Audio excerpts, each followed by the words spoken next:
Hey, what's up, everybody? Welcome back to season 2 of Conversations in Pop Culture, where I have with me Adam the Cosplayer, who I'm very excited to speak with. So, welcome to the show, because I wanted to do this since I think March. Yeah, it's been a while. Thank you for having me. Appreciate it. Yeah, no, I'm excited because I love speaking with male cosplayers. You were speaking briefly before. Male cosplayers don't come on, and I love talking with male cosplayers and cosplayers in general.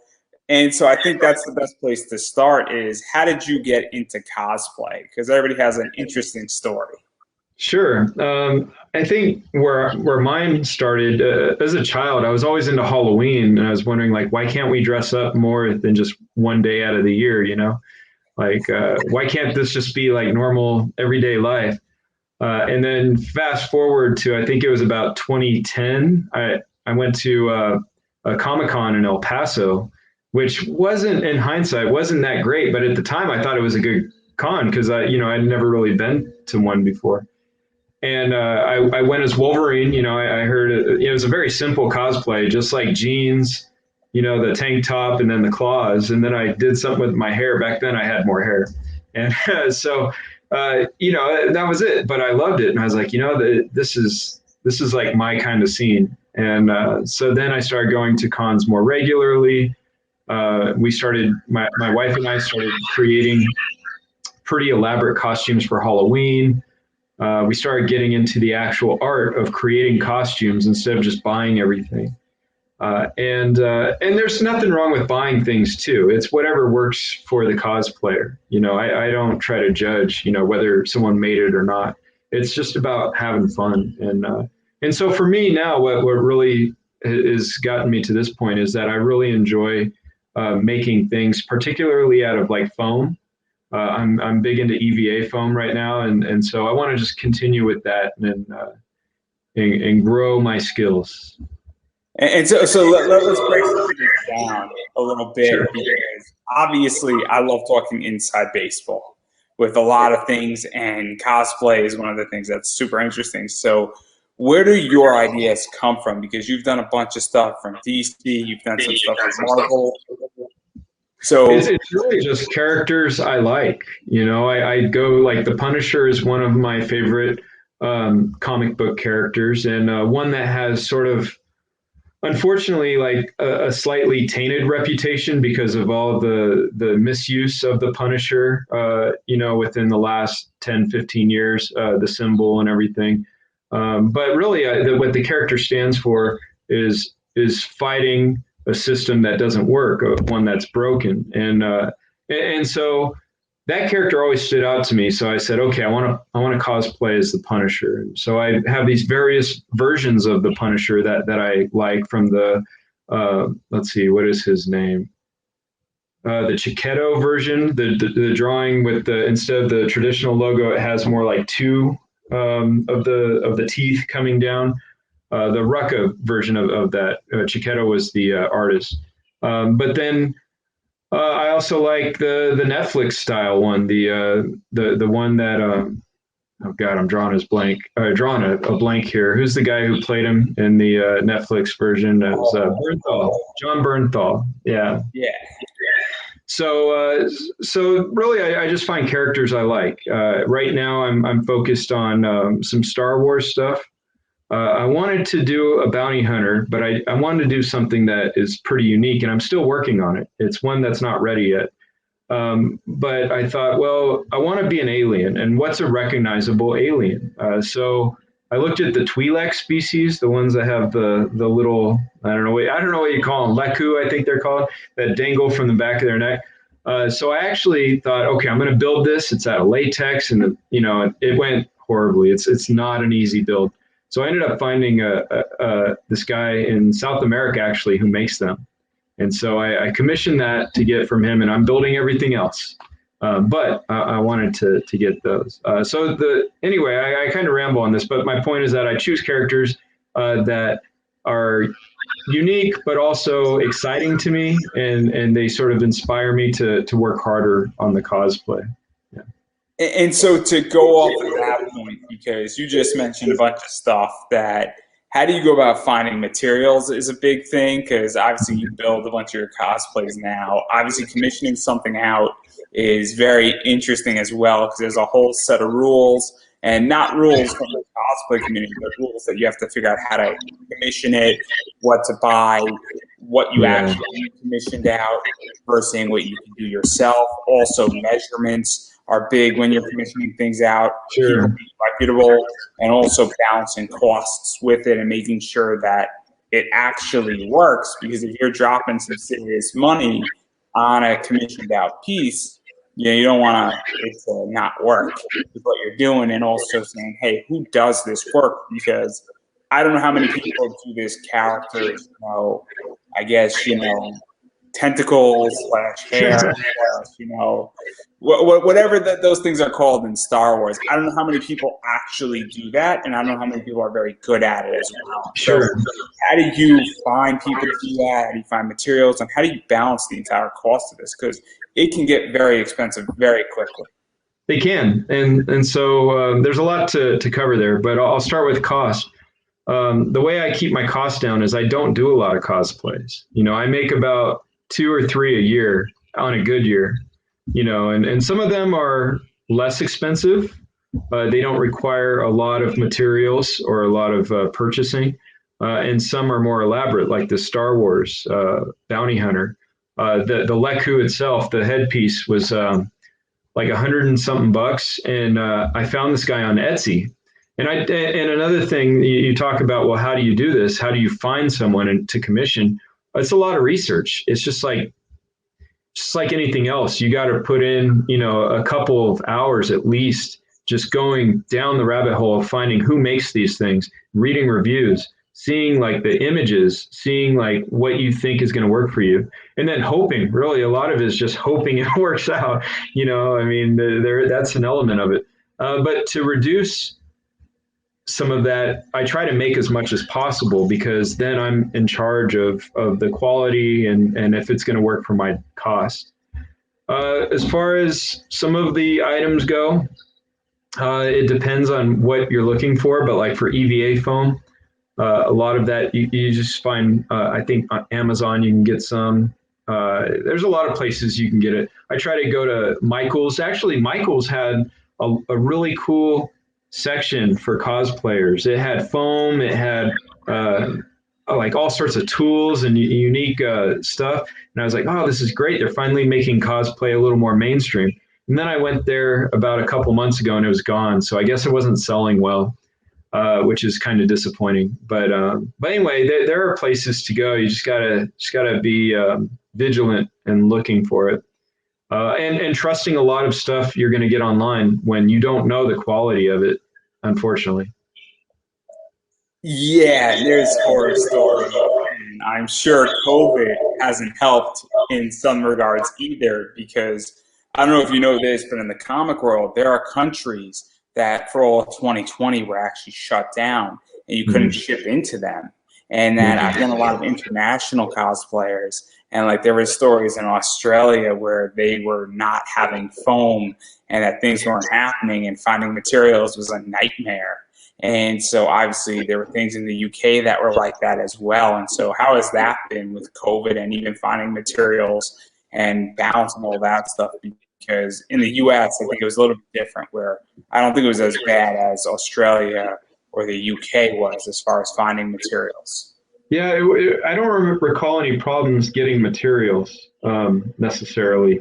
If anything, like I was talking with you earlier before we started, was the only impact COVID had on me in terms of cosplaying was it was tough. COVID, the pandemic, even though it's winding down, still like took a toll. I think on my mental health for a while, and I just didn't feel inspired. I didn't feel like doing anything.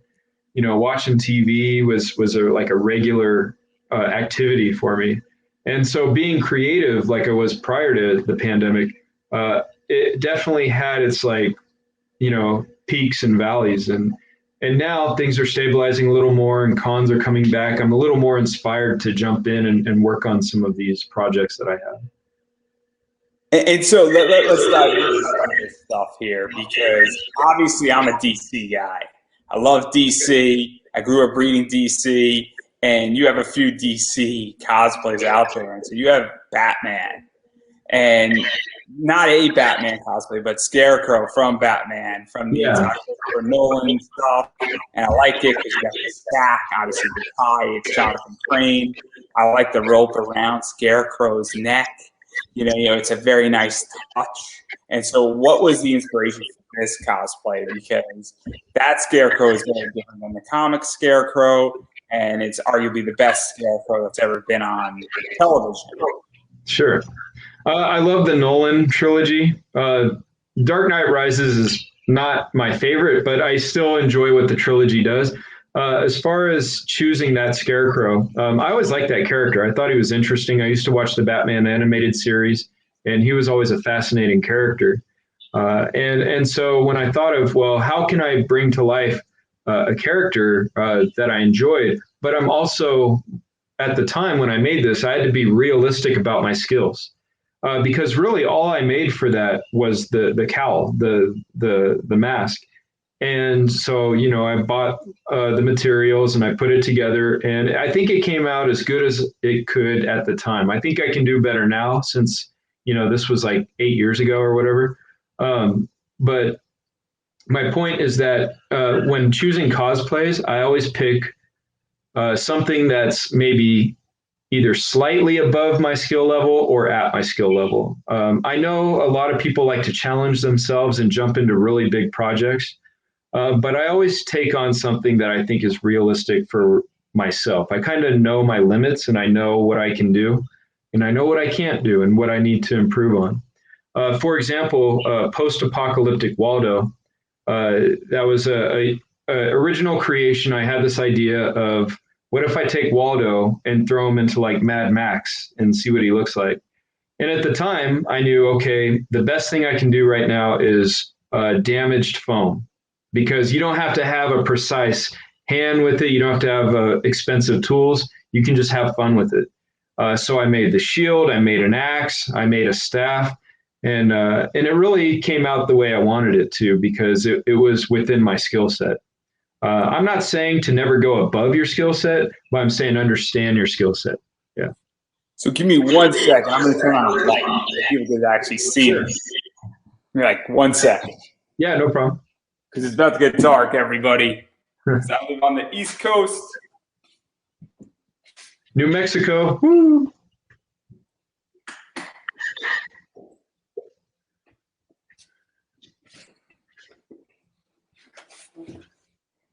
So yeah, so now everybody can see me a lot better. 13 minutes in, I wanted everybody to understand my dark, brooding personality. So anyhow, let's talk about post-apocalyptic Waldo, because he definitely wants to be found. Yeah, so, he's ready for a fight, for sure. So where did that idea even come from? Because it's sort of funny to some degree when you do something like this, and obviously everybody knows who Waldo is to some degree, and obviously you find Waldo in all those books, but then you take that and you make it post-apocalyptical, you make it, end of the world and all that stuff. And obviously you described the cosplay, but I love it. It's a mashup to some degree. Thank you. Yeah. At the time, I can't remember exactly like how I came up with the idea, but I know that I wanted to do something unique. And one thing that I've seen other cosplayers do is they do a mashup. Right, it's not uncommon to do, like, for example, like a pinup style Poison Ivy. My wife Nicole did that at one point, and it was taking a genre and blending it with a character, and then creating this new piece of art. And so when I was thinking about Waldo, I think I saw like a Waldo costume in a Spirit Halloween shop one year. And I was thinking, like, it's pretty basic. What if we did something to this, And at the time, I'm trying to remember, was that like right, maybe after Mad Max, a year or two, The Fury Road, I was like, well, all right, post-apocalyptic is a huge genre, or style, I guess you'd say. And so let's take that and apply it to Waldo, and what kind of fun could we have with this?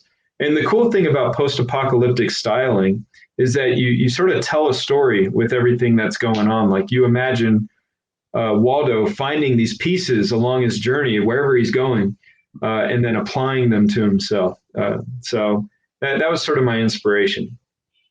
And obviously, you said something very interesting where obviously at this level that you built it, your skill level was at a certain level. And with foam, you don't have to be exact. Obviously, you expect that Waldo to be torn up, and you don't expect Waldo's clothing and what he's wearing and all the stuff being put together post-apocalyptic to not be perfect. Yes. And so what is that like? Because it is interesting when you're like, hey, I know my skill level and I know what I can and can't do. And obviously it is very important to know that. And I'm not saying don't challenge yourself, I'm saying don't grow, but it can be very I agree. Bigger projects, especially when you're pumping money into that. I agree. You know what the beautiful thing about post-apocalyptic style when you apply it to a character that you're cosplaying is it's very forgiving. If you make a mistake, that can look like it was done on purpose. Like if you accidentally cut a piece of your foam and you're like, oh crap, I just ruined this. You're like, well, no, you didn't. It's post-apocalyptic. You can have all sorts of dings and dents, and the paint jobs don't have to be perfect, you know? Whereas something I did before, one of my first cosplays when I started my Instagram page was I made a vest for the Netflix version of Punisher. And that was for 2018 Comic-Con and in San Diego.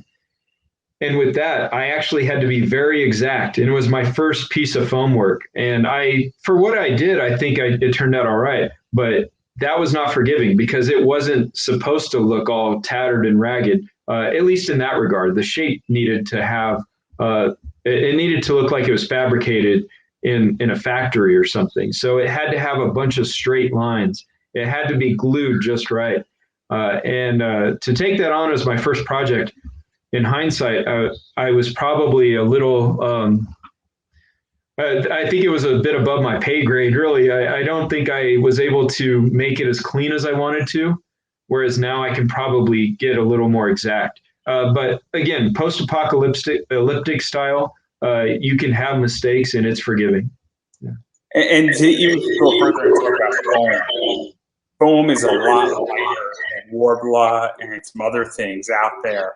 And it's also a lot more flexible. It's a lot more breathable. And I think it, in many ways, can be cheaper at the same time as well. And so obviously, what is that like when you're wearing a foam item versus something that is a Warbler chest piece? Because Warbler chest pieces can be very restricting and very tiring. And there are people who can't sit down at conventions because they have Warbler on that. And it's a trend that's changing in cosplay right now in a lot of ways, where people are saying, hey, I want to be a little bit more comfortable and I'm willing to give up a little bit of being 100% authentic to actually be able to sit down. So the funny thing about this is two things. One, I've never made anything out of Warbler. I had an opportunity to, and it seemed expensive, and it seemed like it was something I wasn't comfortable working on yet for that amount of money. So I didn't go that route. But I know a lot of cosplayers do some really cool stuff with Warbler, like some of the big ones, like Kamui Cosplay or Yaya Han even. And it turns out great. It looks fantastic. My understanding of it is, yeah, it's a thermoplastic or thermal plastic, so it's really hard when it's solid. So it seems like that wouldn't be that comfortable, whereas foam has some give. And so the idea is that whatever cosplay I make, I'm always thinking about how comfortable am I going to be, and can I be at a Comic-Con all day and wear this thing without any sort of struggles or feeling like death, you know? Like I want to be able to last a whole day at a Comic-Con. And so another thing, just simple things like making sure I have a way to carry my phone and wallet, you know, so I make sure that I have pockets or at least some sort of thing that will carry my stuff. Yeah. That's also important because there has to be a practicality component too, yes. Where I've seen cosplays and like I make this joke about a Superman cosplay, like you've seen a drawstring bag, right? Yeah. and I made this joke, and I've said it to so many Superman cosplayers. I said, so why don't you have a drawstring bag right behind your cape and figure out a That's way a how great to idea. Yeah. because Yeah. nobody's going to know. And then all your stuff could be in there, and now you don't have to worry about, you know, your wallet. It's not like Batman has a utility belt integrity. Yeah, you've got to think about those things. You really do. I mean, I know there are some cosplayers who they commit to the project and they don't really worry about those things, and their cosplay looks great.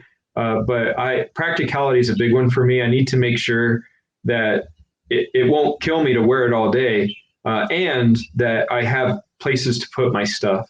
Yeah. And then obviously, since you already mentioned it, let's talk about Punisher from Marvel.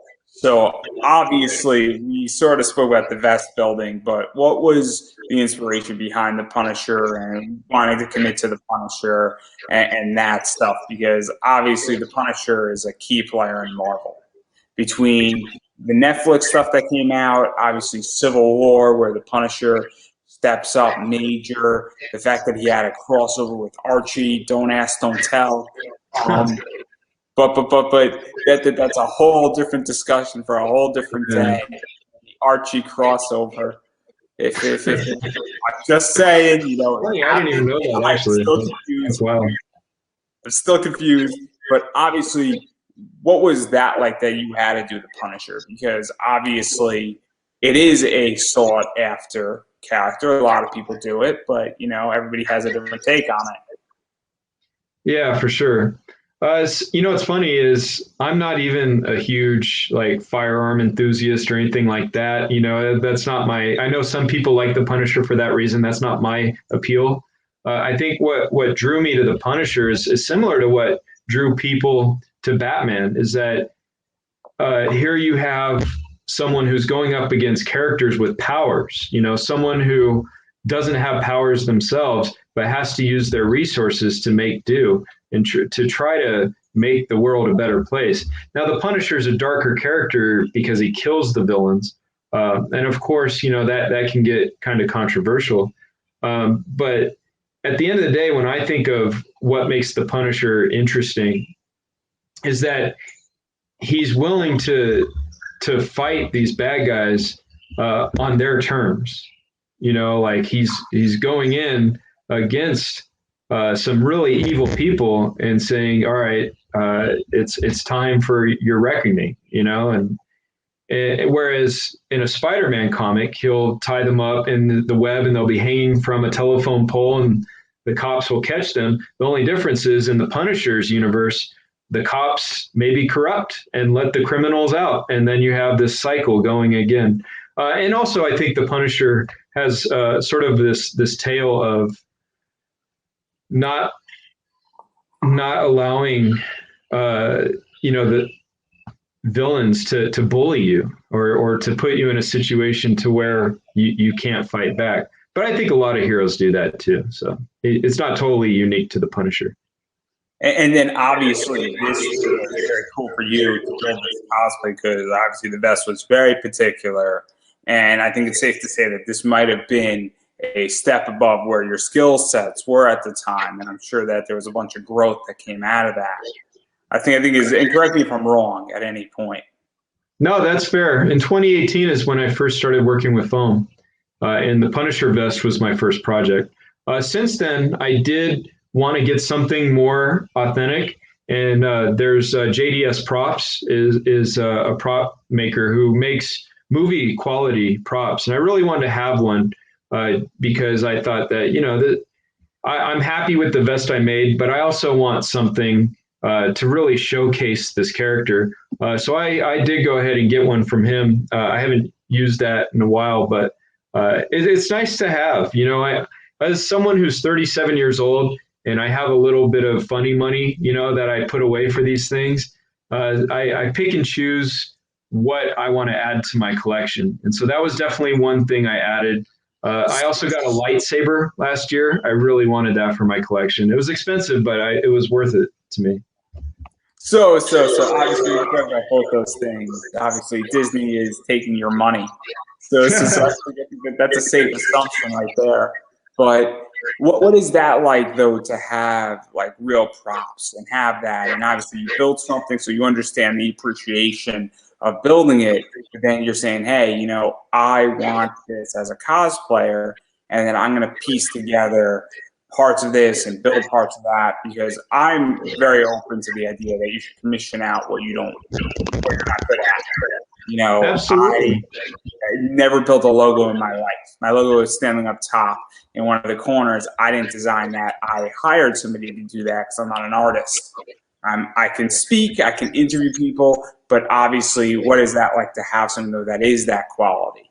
Because it's nice when you can afford things that are that Yeah, quality. You also appreciate building it at the same time because you built your first one. And so sure. it's kind of a cool thing for you in many ways. It's a great way to honor other artists, really. I know that there are some cosplay purists out there who say you have to build everything. All right, build even your shoes. Just build everything. And I'm more forgiving on that. I think that cosplay is such a wide spectrum, from people who are buying all their materials, or everything made, to the people who make everything, and then those who are in between. And I think there's nothing wrong with any approach to cosplay, as long as you give credit to where you got it from. For example, my next character is going to be a Batman animated series Two-Face, prison escape version.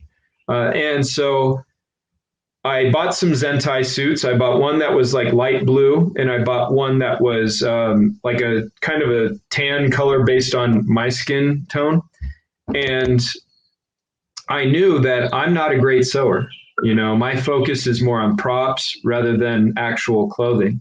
So Mayday Cosplays is a local cosplayer here in Albuquerque, New Mexico, and she sews and she does a really good job. And so I talked to her and said, hey, I got these two suits. I need them to be sewn together halfway down the middle, and I said, can you do this for me? And so when I get the cosplay all finished and ready to go, I'm going to give her credit for that in all my photos and everything, because it's a way to honor each other. And it shows that cosplay doesn't have to be a solo project. It can be more of a community-based project too. And I think that's one of the things. Yeah. As I was saying, I think that's one of the things that we're about to get controversial, where a lot of top cosplayers and a lot of women cosplayers who are making a lot of money right now in it, and there's nothing wrong with that and good on them, but I feel like when they miss the point of what cosplay is supposed to be fun. Most people who are cosplaying are doing it as a hobby. They're enjoying it. It is fun for them.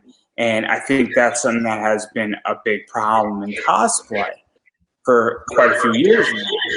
And so I think that what you're saying is saying, hey, I just want to cosplay. You're doing this as a hobby. You enjoy being the character, getting cool photos. People saying, oh, that's awesome. And I'm sure that you appreciate when people say, hey, can I take your photo? Because obviously they're thrilled about it. And you're doing it because this isn't your job. Much like No, me. I'm actually a teacher. Much like my job is not podcasting in any stretch of the imagination. I'm doing because I enjoy doing it, and I find that it's an interesting thing to do, and it's very much a hobby for me that I would like to turn into a side hustle. But I think that's one of the biggest problems in cosplay right now, is that there is this divide, and I think everybody has forgotten that, look, this is meant for everyone. I used to cosplay characters, anime characters. I bought my cosplay off of eBay, and I didn't give the person credit because it was a generic cosplay. It's to some degree that they tailored slightly and they just hiked up the pants a little bit, because the pants were maybe like 3 inches longer than I was at the time. But again, I enjoyed myself and I had a great time as who I was. Obviously, I don't do it anymore. I'm beyond cosplay now. It's not my style. But I think that's something that sort of has happened in many ways in the community.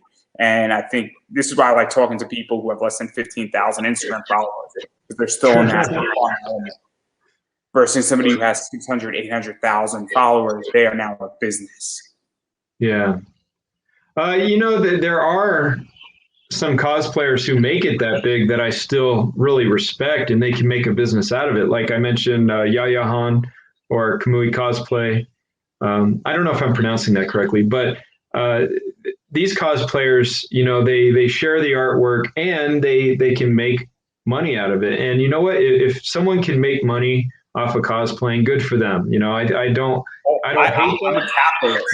that. I am a greedy capitalist. And if anybody knows my business dealings, I make money selling comic books. And, Yeah.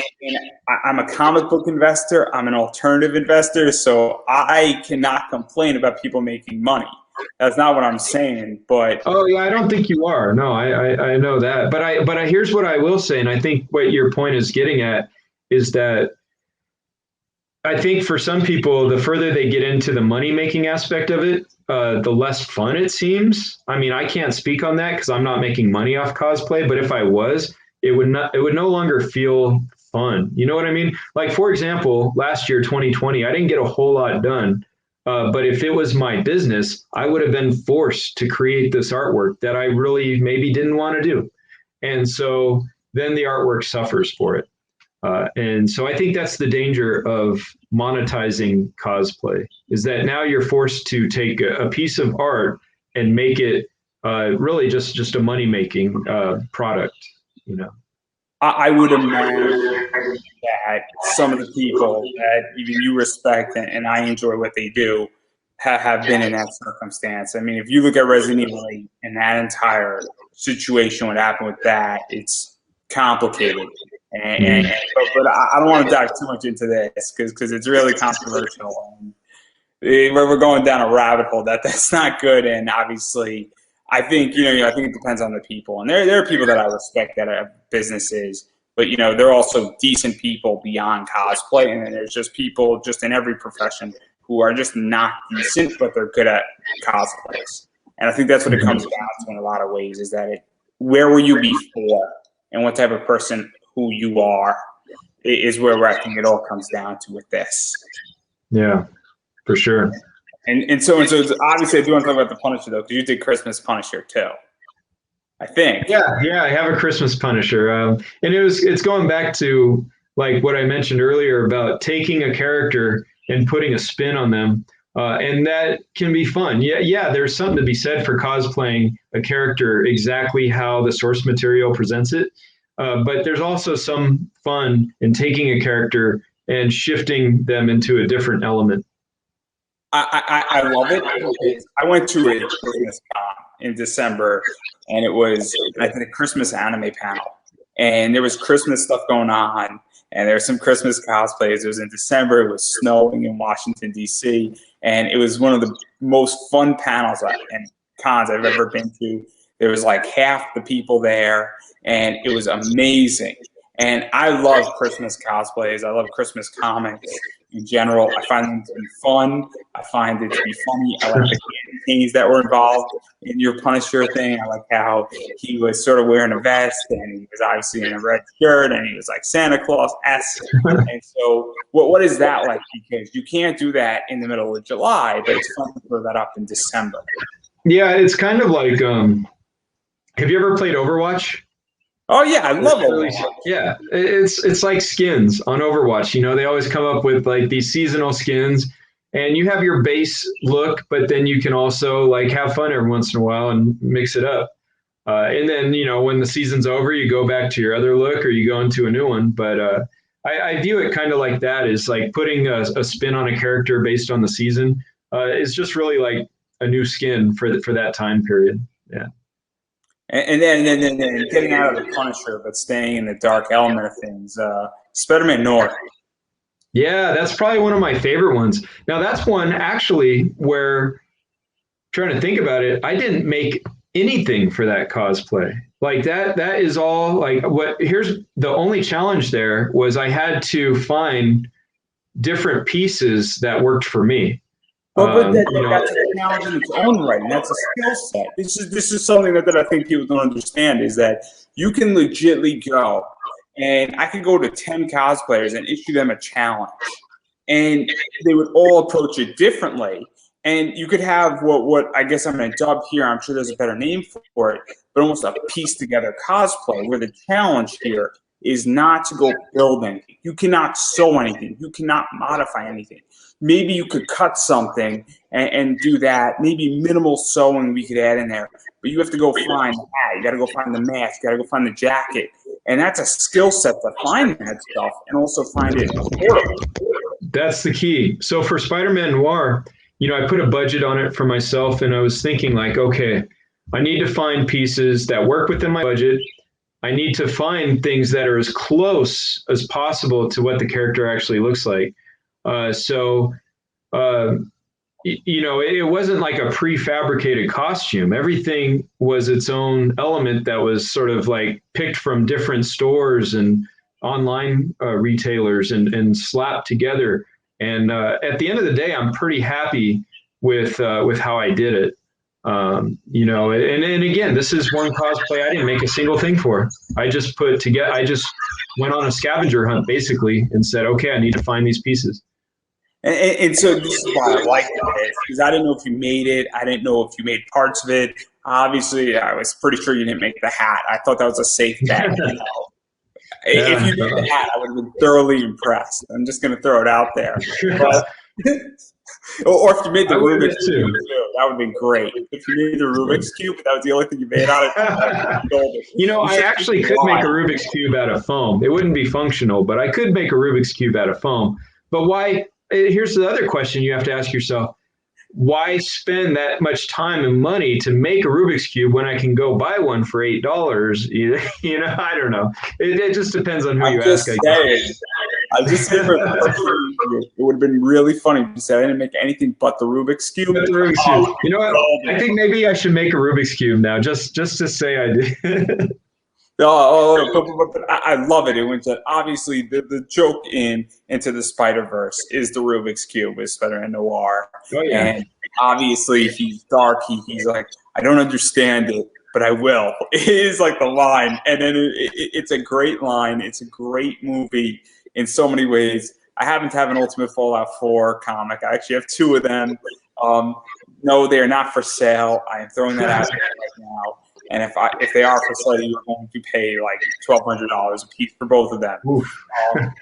And it's worth every penny. It's worth every penny.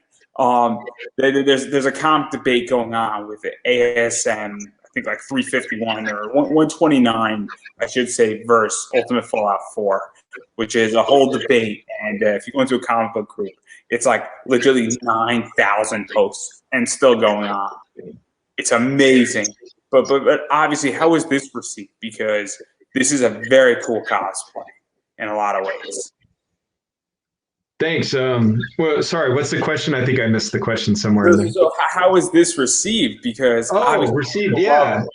SpiderMan Noir, it's awesome, and obviously people really got into the Spiderverse. And what's crazy about the Spiderverse is that it was the movie that nobody needed, but everybody wanted. Yeah. And it's very much a cult movie now, where in the box office it did okay, but on Netflix and on Disney and on Sony's streaming service, and even when it came out in all the box stores and on Amazon, it's done really well.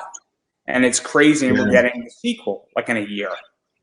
I think for me, when I first saw the movie in the theater, right before, I was like, oh, I probably won't like this that much, because it's animated. I don't know. I've always been a sucker for the live action versions of characters.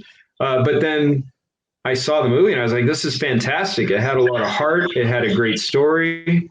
It was a really good movie. It's not just animated. It was a good movie to me. And so of all the characters in there, I thought SpiderMan Noir sort of fit like my sensibilities in terms of jokiness and it was kind of a goofy character, but also really cool looking. Black is like one of my favorite colors. I wear black all the time. But anyway, so I was like, SpiderMan Noir, this is a great character. I want to put them together. And I knew going into it that I wasn't going to make anything really. It was just going to be collecting pieces. And that was good for me because at the time that was coming off of a big build and I didn't really want to have to do another big build, especially that would incorporate sewing because I'd have to, that would have been much more costlier actually to try to put everything together, especially since my sewing skills are not that great. But anyway, how it was received was, the only way I can tell is I just Instagram is sort of like my art gallery, and I just put what I think are some of the better shots of my characters on Instagram, and I try not to only measure things by likes, but the reality is that SpiderMan Noir was shared a lot and got a lot of likes, so I could tell that people thought that my interpretation of the character was either pretty accurate, or they really enjoyed it. So I was pretty happy with that. And obviously, Instagram can be good, it can be bad. But what I found with Instagram is that if you're getting a bunch of likes on something, it usually means that you're going in the right direction, or people didn't even know something existed. Because I've had comments on Instagram that people got like 500 likes, and I'm like, they're like, this exists to me. And like, I have like 50 DMs of people saying, this book exists. And the book is like $3 on eBay, which is crazy. They're like, this is awesome. So obviously, I like Instagram as a judge, more so than Facebook, more so than Twitter, because especially with cosplay, and this is how I find cosplayers, is I go through Instagram and I either look at no likes or a lot of likes, depending on what's happening. You know, I try not to get too caught up in how many likes am I getting and things like that. You know, I'm a little older, so for me, it's just like, I don't know if it's like how should I describe this? Maybe a slight disconnect there. And I have no judgment on anyone who is focused on that, because that's how they can tell. But the reality is, I do like Instagram because it's great for visuals, for visual media. And the reality is, if something does get a lot of likes, then it tells me that, okay, this was being noticed. And it is rewarding in a lot of ways as being an artist, however you are an artist, to know that it's reaching people. And when you see a like, you know that it's reaching someone. And that for me is rewarding. So I don't know, maybe I'm like somewhere in between then. So I'm 28, so I'm caught in a weird position, because obviously, what I want is I want people to see what I'm doing and hear what I'm doing and pay attention to what I'm doing. But at the same time, I also know sometimes I got to tell my audience what they want. There have been interviews that nobody has watching, and legitimately 3 years later, it was like, this is great. And so it's complicated with what's out there, and likes can be deceiving and a variety of other things.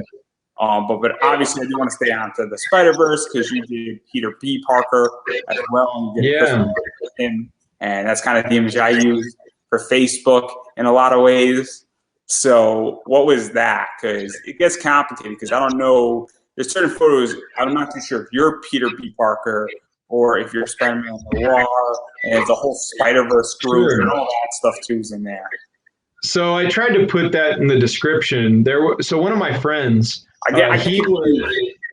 Oh, yeah, okay. So fair enough. I tried to put that in description on Instagram. So I did create a Peter B. Parker off of my old Spider-Man costume. I got the jacket and the sweatpants and everything. And there's a photo of me as Peter B. Parker.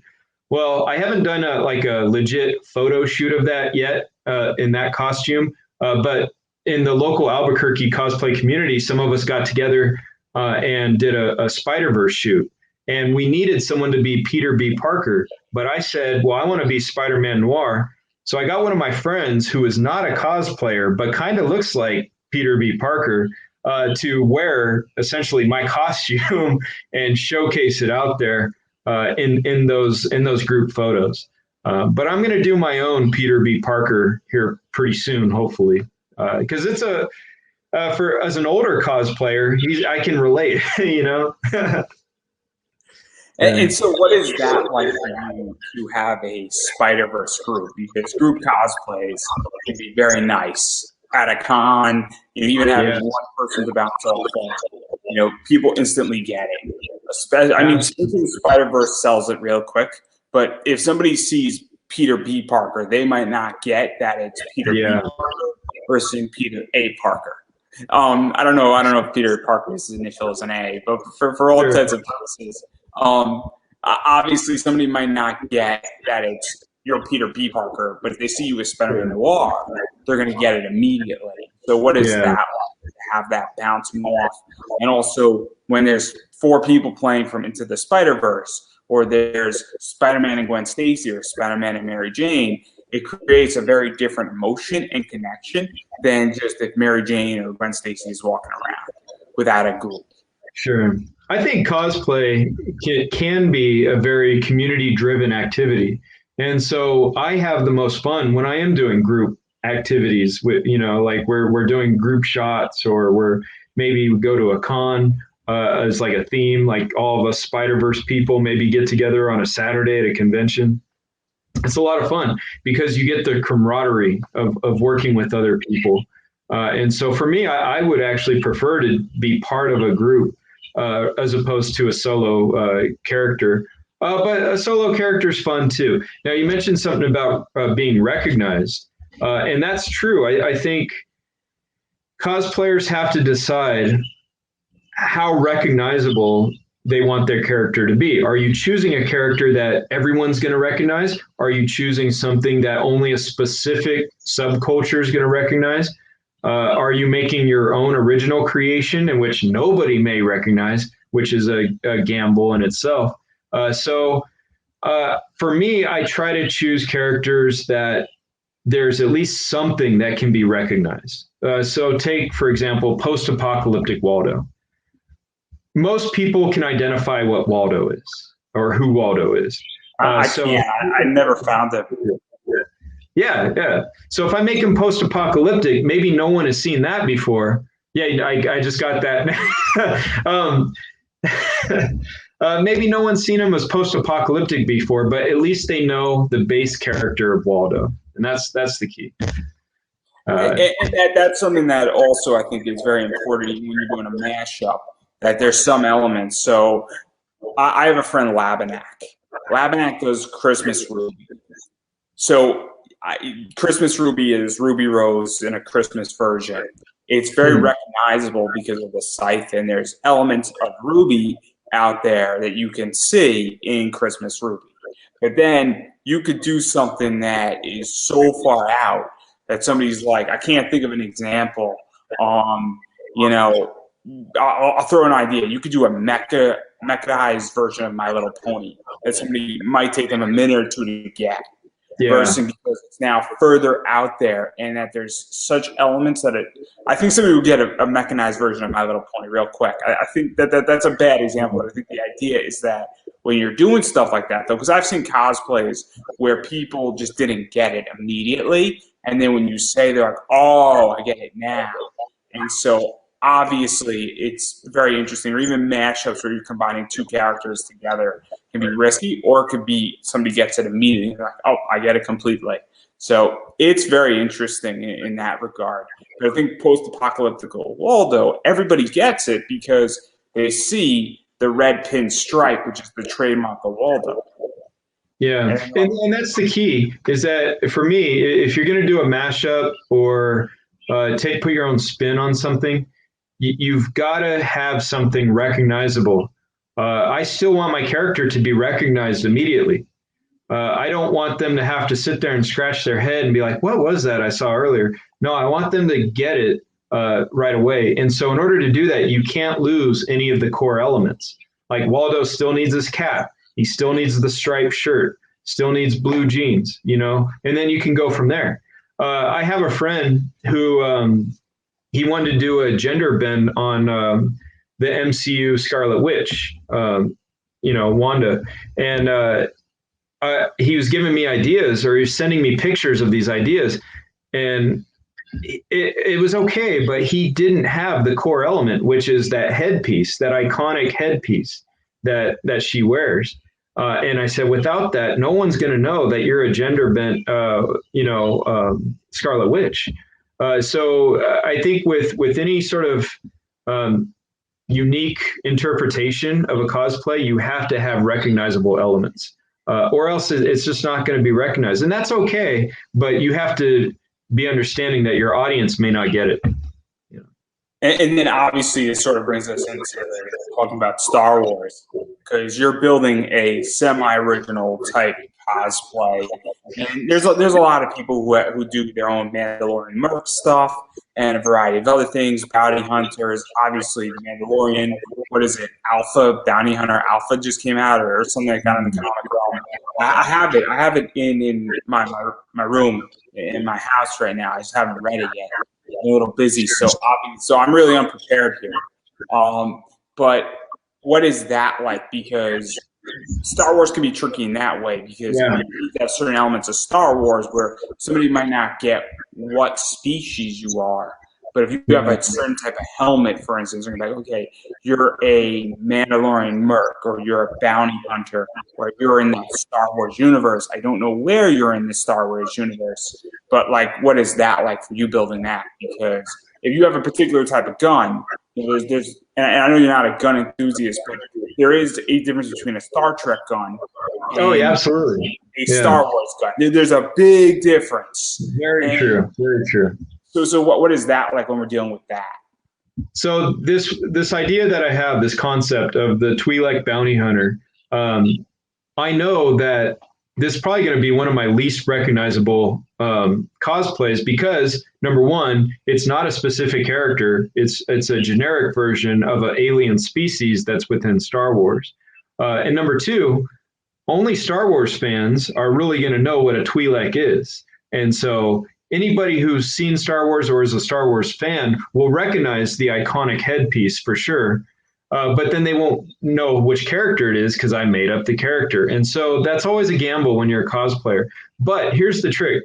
Like you mentioned, the blaster. I have a blaster, and it's just straight up from Star Wars. It was an old Nerf gun type thing that I painted and got it, looking to look more realistic. So the blaster should help. The headpiece will help, of course. And then the other aspects of the costume is really, and I think people appreciate it, everything else has to be done to the T. Like, I'm going to make a vest that's going to light up. I'm going to have battle damage on it. And so what the character lacks in being recognizable, it'll make up for in some of the skill that I'm putting into the actual costume. And so while they may not recognize the character, they'll be able to say, wow, look at the detail on this thing. And that's what I'm going for, hopefully, is that they can appreciate the level of work that I'm going to put into it. And obviously, when you get into Star Wars is a massively complicated entity. There's a reason why, what's going on with it. The whole investor's paradise in its own way. It's also an investor trap as a comic book guy. And Star Wars, I don't know if you know who Kitty Quinn is, but she had an incident with Mandalorian Merc stuff. And the Mandalorian Merc organization is insane. And they are very gatekeepers of what they do. And the requirements to become a Mandalorian Merc is beyond complicated. So it's good and bad in cosplay. There's a lot of merit in what they do. There's also a lot of destruction that they do as well. And I've just heard both sides of it. And so so this is one thing that it's not really what I'm worried about, but I'm thinking about is that now I'm branching into Star Wars. So this Twi'lek, I'm going to have a bounty hunter version, and then I'm also going to make a Sith Lord version of it. And that's sort of my greater scheme of my Star Wars cosplaying. And so I was talking to a buddy of mine, and he said, well, if this looks good enough, maybe you can join the 501st, or some of these official groups that some of these Star Wars cosplayers have. Well, I'd be, if they asked me to be in, I'd be honored. Of course I would. But at the same time, you also it's tricky territory to navigate because it is very structured. It seems like it has to reach a certain look or else you can't be part of the club, so to speak. And I get kind of nervous about gatekeeping in art form, not just in cosplay, but anything, It's very complicated, and I'm not a cosplayer, but I've just heard multiple scenarios and situations, both good and bad.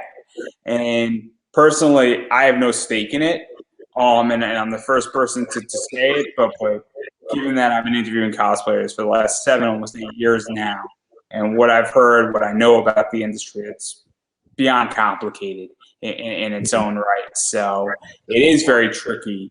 But what I find with Star Wars is that honestly, most people don't really care.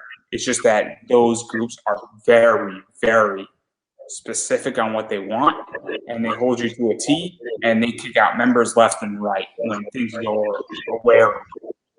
And it's beyond confusing. And again, though, I have no desire to be part of their group at any which way. I'm not a cosplayer, so I personally don't care what they do. I just know that people that I know have been, treated very poorly. And that's a shame, because whether it's in something more official like that, or if it's just a local group, cosplay and anything like that with Star Wars and so forth, it should be a community that embraces one another instead of excludes one another. And as far as I know from the 501st, it seems very official. It seems awesome. It seems like they have great people there. I haven't really heard a lot about the bad necessarily, but I always have that skeptic voice within my head saying, well, if someone doesn't look a certain way in terms of how they've made their cosplay and they can't be part of that group, then what does that mean for the art form, for people in that situation? I also think, because obviously I'm very different. It's public that I walk around with crutches. There's a reason why I don't cosplay, because it doesn't really work in that way. And also when I'm at a con, my objective is different. I'm more on the panel side. I'm more on the business side of this stuff. And I'm more on the relations side for my podcast, my comic book investing, and also on the education side, where I'm a big old school anime historian type of guy. And then partially because of my disability, and it's what I'm interested in. So I am very well aware of what it looks like when you're a student because of how you look. It's a reason why I am not too, that I agree where I don't like that. And it's unfortunate, because I know that if I was to cosplay and I'm on crutches as a stormtrooper, I would not be in their group. I have a pretty good position, and I would like to think, because I am not quote unquote up to their standard, despite my skill set. And see, that's messed up. Anybody, regardless of your ability or disability or gender or sex or orientation, that's how I view it. So I don't know if that's their official position, but given how they run their organization, that is how I view it. Now, I could be completely wrong, but just from what I hear, and they're not going to make a public statement like that, but if you look at their group, they've never had to deal with that position. And it raises questions. And it's not just their group, it's collective, a lot of things.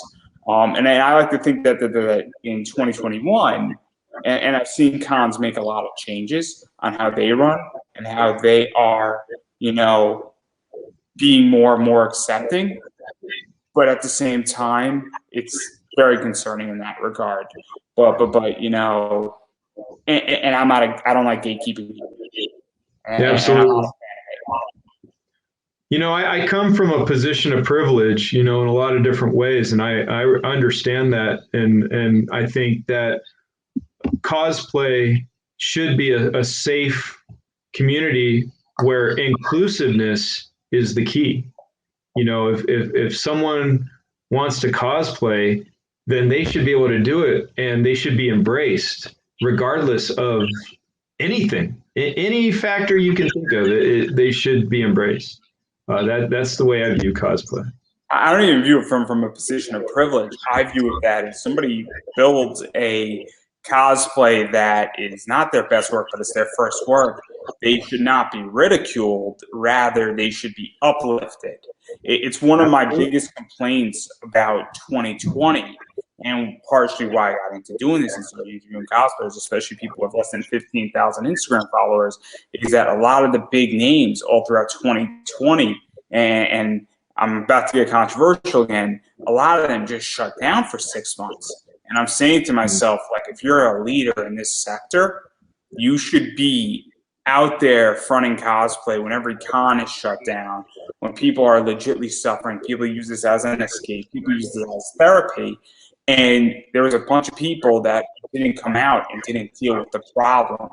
And so I'm going to quote mental health, and I'm not bashing anybody for mental health here, but if you have 1 million followers on Instagram and you're in a position where you can uplift somebody who has 10,000, and that you can add more of a positive light, you don't have a legal obligation, but you have an obligation to your community. I would make the argument on, and that and then they came back out come December, January, and now they're sort of full back and forth, and it's the upper echelon, and now I'm saying to myself, like, I sort of lost respect for a bunch of people out of that, because I'm like, I went out there as a nobody, giving people at least some venue to promote themselves in the middle of probably the worst nightmare and problem of our lives. I would say, the worst pandemic of our lives. I think COVID has been 15 months of shutdown. I think that's a pretty safe thing. So that's how I view it, at the very least, is that I was out there doing something. Whether maybe I only reached, 20,000 people, but 20,000 is better than zero. There's something that I do when I'm not creating content, like cosplays that I'm photographing and putting up on Instagram. In my story, I always, every day, I try to share a few cosplays that I respect and see and I like or admire for whatever reason. And I share those on my story. And it's just to raise awareness to these other cosplayers that are out here, and hopefully they get some love, and they get, some sort of following, and I'm just trying to share what other people are doing too. And now if I were in a position to where I had 1 million followers, let's say, I would still be doing the same thing. In fact, I'd probably do it more because I know it'd be more helpful to the cosplayers who want to get seen, but there's just so many of us, not everybody does get seen, And that's my biggest complaint with the cosplay community. And obviously, I'm on a different side of all of this, where it would have taken 5 seconds out of somebody's day twice a week to do this, and it would have made a massive difference. And I think it speaks more about who they are rather than about the community. And I'm just hoping that people are waking up a little bit in this sector. But that's how I feel, and that kind of leads me into where I want to go now. Where do you think everything is going with cons and all that stuff? Because now things are starting to come back, and obviously June, July, August is going to be a very aggressive 3 months of cons. I know I can't even speak. Albuquerque. Yeah. I can't say that apparently. I know 3 weeks, right? 3 weeks, right? You guys have a con. That's a controversy too. I might as well just say it. I don't care. I don't go to that con. It's not for me. I don't really like some of the controversy that's surrounding it. And if anybody wants to find out for themselves, they can go online and just Google Albuquerque Comic-Con controversy, and you'll see why. For legal reasons, I don't know if I can get sued, so I don't want to go too far into. But I'm just thinking, is this LH? Is this LH by any chance? LH? Is this LH? I don't know what is LH. I'm not sure. Is this? I'm trying to find code words here. What was there a table issue maybe? There's been several issues with some of the things that people who are involved with that con have said and done, and so I no longer go to that. I'm going to ask a question because I actually don't know what happened. Was this a comic creator issue or is it a con management issue? Because it's a con management issue. Oh, okay, then it's not LH. That's a different discussion completely. Oh yeah, I don't even know who that is. But anyway, no, this is about this is about that con specifically, and I just choose not to go. But there's another con in town that I really like, and I hope that they can come back, and that's the New Mexico Comic Expo. And that one is legit, and they put a lot of hard work into it, and I really respect the guys who run it. Yeah. So where do you think cons are going? Because obviously, I have a lot of friends in it, and Travis Gibb was just at a con sitting in the Scout booth, which is a comic company, and what he said to me, and the reason I'm bringing it up, and he said it live, is a lot of people had their list of books they were wanting and the merch they wanted, and that was it. They weren't really interested in spending more money than they needed to spend, and it was a harder sale to buy merch. And so everybody sort of had their thing and had a battle plan. And so I don't know if you've been to a con yet or you're going to a con soon, where do you think that's going? Because obviously cosplay is a little bit different. And also cosplay is very much an intimate thing. You know, when I want to take a picture with you, we're not 6 feet apart. You know? Yeah. So for me, you know, I got vaccinated. I'm feeling pretty safe. I want to get back to a con as long as I know that it's still done with COVID still in mind in some ways. You know, a con, this is the Comic-Con industry got hit hard because it's all about being in a closed space. You know, I mean, that's really what it is. There's all these tables and people, and for cosplayers, you're all around each other. And that's part of the draw. It's fun. And now, you know, the pandemic hit and it's going to look different. As far as I haven't been to one yet, and unless New Mexico Comic Expo comes back this year, I probably won't go to one this year. But next year I plan to hit the con scene hard. You know, I want to go to as many cons as I can next year. And I'm ready to get back. And as long as it's done safely. Now, as far as the vendors there and the people who are actually, you know, making a living off of the cons, you know, I hope it works out for them. I hope that they're still able to make a living off of it because I'd hate to see the con scene die because of this. I'll briefly explain a little bit about it, where there's 3 things to a con. There's panels, there's guests, and then there's the vendors. If the vendors aren't making money, they'll go to a con, they don't make money, they're not coming back for the next one or the one in 3 weeks. If the guests don't make their guarantees, the con makes up the difference, and then the con is going to rebook that guest at some point, or they might rebook that guest, but then less money is now coming into the con's position. Or if the con doesn't sell enough tickets, they might pay for that year, but then they might move to a smaller venue, or you know, they're going to re-examine their business plan. And then, well, if all those things aren't working, then the next time they run it, and let's say the con, you know, made $100,000 instead of $300,000, and then they run the next year, but the fans didn't have a good enough experience. The fans the next year aren't coming back, and so everybody has a vested interest in everybody doing well. Because if one of those things doesn't do well, it's going to affect the overall attendance, which then will affect the other things. And chances are either all 3 of those things are going to work one way or the other. One of those things is not going to fail, and the other 2 are going to be successful. You know, all 3 of those things are going to go positive or negative at the same way because they are correlated entities. Sure. And so obviously I have a vested interest in my vendors doing well and my celebrity guests doing well because that affects the healthiness of the con. Absolutely. I can see how it's all intertwined, you know, the success of the different parts, you know, it all needs to work together like synergy. And so for someone like me, I go primarily for cosplaying. You know, I want to see the other cosplayers. I usually will either participate in a like a costume contest or something like that. I love going to the panels, of course. And you pick up merch.